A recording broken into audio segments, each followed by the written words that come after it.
ఇక ఏపీలో సీఎం మాజీ సీఎం మధ్య మాటల తోటాలు పేలుతున్నాయి. 2029లో తామే అధికారంలోకి వస్తామని, అప్పుడు ఒక్కొక్కడికి గంగమ్మ తల్లి జాతరలో వేట తలలు నరికినట్టు రప్పా రప్పా నరుగుతానంటూ రెచ్చగొట్టే ప్లకార్డులు ప్రదర్శించున్నారని వై జగన్ అన్నారు.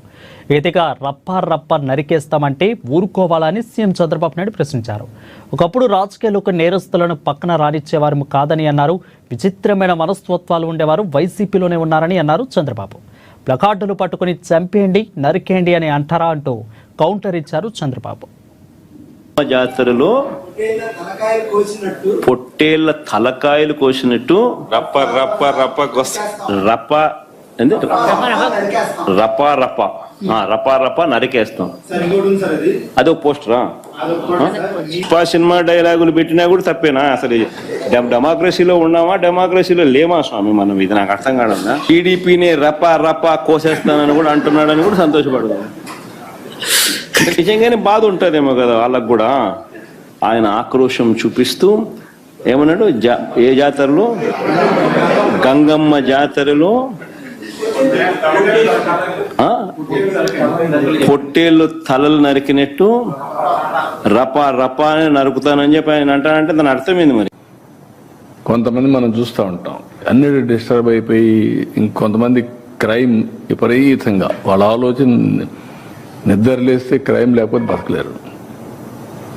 అలాంటి కూడా చాలా మంది తయారయ్యారు. అదే చెప్పారు, ఇంకా వాళ్ళ క్రైమ్ అలవాటు అయిపోయింది. వాళ్ళు ఇంకా ఎవరు మార్చలేరు వాళ్ళని. తీవ్రవాదులు అంతే కదా, లేకపోతే నక్సలైట్లు అంతే కదా, లేకపోతే మీరు నిరపాలి వాళ్ళకి. నీకు ఆ శక్తి ఉంటే నీకు అసహ్యం చేస్తాం ఆ జాబ్. కొంతమందికి పుట్టుకతో వచ్చేళ్ళు ఇవి నేర్చుకోరు. కొంతమంది కొన్ని చేస్తూ ఉంటారు, కొంతమంది చేయరు. వాళ్ళకి అదంటేనే వాళ్ళకు, అందుకే అది జరగకుండా చేయడానికి ఏం చేయాలో అవి చేస్తారు. ఇప్పుడు ఉదాహరణకు అందరూ యోగా చేస్తున్నారు అనుకోండి, రాష్ట్రం అంతా పాజిటివ్గా వచ్చారు. వీళ్ళు మాత్రం దాన్ని చెడగొట్టడానికి ఏం చేయాలో వైలెన్స్ క్రియేట్ చేయాలి, డైవర్ట్ చేయాలి పబ్లిక్ అటెన్షన్.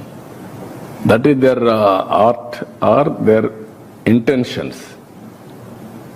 అందుకే క్రిమినల్స్ ఎప్పుడు కూడా క్రిమినల్ బ్రెయిన్సే పనిచేస్తూనే ఉంటాయి. వాళ్ళకు నరికేస్తాం, చంపేస్తాం, రఫ్ ఆడతాం, రఫా రఫా రఫా రఫా నరికేస్తాం.